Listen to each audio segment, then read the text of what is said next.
ఒక మంత్రి ధర్మాన మాట్లాడుతున్నాడు. అసలు వాలంటీర్ వ్యవస్థే లేదంట రాష్ట్రంలో. వాలంటీర్లు మొత్తం రాజీనామా చేశారంట. చేసింది 2%. మళ్ళీ వాలంటీర్లకు విజ్ఞప్తి చేస్తున్నా, వాళ్ళు చెప్పిన మీరు రాజీనామా చేయొద్దండి, మీకు అండగా మేము ఉంటామని వాలంటీర్లందరికీ హామీ ఇస్తున్నా. వాలంటీర్లు మంచి పని చేస్తే వాళ్లకు పూర్తిగా మా మద్దతు. మిమ్మల్ని చెడగొట్టాలని మీ దగ్గర తప్పుడు పనులు చేపించి మీ యొక్క జీవితాలు నాశనం చేయాలని దుర్మార్గుడు జగన్మోహన్ రెడ్డి ఆలోచిస్తున్నాడు. మళ్ళీ విజ్ఞప్తి చేస్తున్నా, విజ్ఞప్తితో ఆలోచించండి, రాష్ట్ర అభివృద్ధికి నిలబడండి. మేము మీకు అండగా ఉంటాం. అవసరమైతే 10,000 రూపాయలే కాదు, 1,00,000 రూపాయలు సంపాదించే మార్గం చూపించే బాధ్యత మాదని మరొకసారి వాలంటీర్స్ అందరికి విజ్ఞప్తి చేస్తున్నా.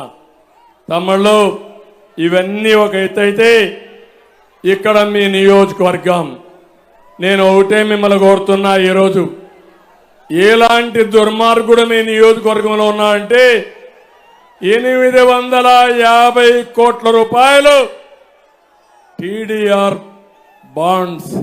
నాకే అర్థం కాల. 14 ఏళ్ళు నేను సీఎంగా పనిచేశా. నేను 14 ఏళ్ళు సీఎంగా పనిచేస్తే కారుమూరి కాదు, ముదురు, చాలా ముదురు, నా జీవితంలో చూడనంత ముదురు. 850 కోట్లు టీడీఆర్ బాండ్స్, పెద్ద స్కామ్. ఈయన ఆదర్శంగా చేసుకుని తిరుపతి వస్తా ఇవన్నీ చేసే పరిస్థితికి వచ్చాడు. ఎంత ముదురంటే పేదలకు ఇళ్లు కట్టిస్తామని వీళ్లే స్థలాన్ని కొంటారు.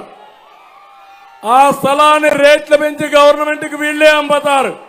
చేశాడా లేదా తమ్ముళ్ళు? మూడోది, ఇళ్ల స్థలాలు చెప్పి ఒక్కొక్క ఇంటికి 30,000 నుంచి 70,000 రూపాయలు కొట్టేస్తాడు దొంగ. అంటే ఇష్టానుసారంగా. ఇంకో పక్క ఇళ్ల స్థలాలకు పూడుక తీసుకొచ్చి చదును చేయాలని దాంట్లో కూడా డబ్బులు కొడతాడు. పౌర సరఫరాల మంత్రి బియ్యం కాకినాడ పోర్టుకు దొంగ రవాణా చేసి డబ్బులు కొట్టేస్తాడు. ఇంకో పక్క ఇక్కడే తణుకులో గతంలో జరిగిన జనసేనాని వారాహి యాత్ర విజయవంతం అవుతుందో జీర్ణించుకోలేక జనసేన కార్యకర్త పైన దాడి చేశారు. అదే గాని పవన్ కళ్యాణ్ గారు కన్నెర్ర చేస్తే, కారమూరి ఎక్కడుంటావు నువ్వు గుర్తుపెట్టుకో, నువ్వేమో ఆకాశానికి వెళ్ళలేవు, భూమి మీదనే ఉంటావు. నువ్వు చేసిన తప్పుల్ని నువ్వెక్కడున్నా పట్టుకొచ్చే బాధ్యత మాదేనని చెప్పి నేను మీకు తెలియజేస్తున్నా.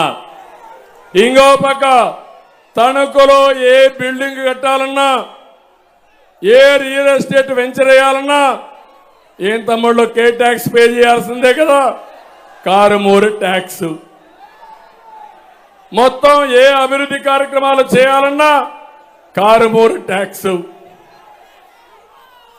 ఇండ్లు మాత్రం టిట్కో ఇంట్లో ఒకటి కూడా ఇవ్వలేదు. అకాల వర్షాలతో మొత్తం తడిచిపోతే తమ్ముళ్ళు మీరు చూశారు. ఏమయ్యా గోని సంచులు ఇమ్మంటే తడిచిపోయిన నాణ్యం కొనమంటే పాపం ఈ ఎర్రి పప్ప దుర్భాషలాడతాడు.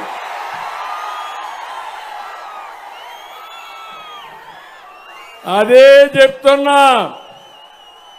ఆ రోజు నువ్వు చెప్పావు ఎర్రి పప్ప అనడం తప్పులేదన్నావా లేదా?